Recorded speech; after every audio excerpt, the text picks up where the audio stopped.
Mission पाणी पुरवठा योजनेच्या निकृष्ट कामावर कोणी लक्ष देईल का? पालघर तालुक्यातील पूर्व भागात येणारे ग्रुप ग्रामपंचायत सावरे एमोर आयरंबी साठी महामार्गापासून सुरू असलेले पाईपलाईन टाकण्याचे काम निकृष्ट होत असून अगदी 2 ते 1.5 फूट खोलवर खोदकाम केल्याचे निदर्शनास आले आहे।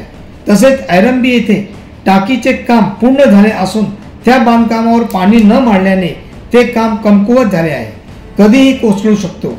नेमलेले अभियंता व देखरेख अधिकारी कुठे आहेत? कोणाच्याही त्या कामांवर लक्ष नाही। तसेच ठेकेदार कोण आहे?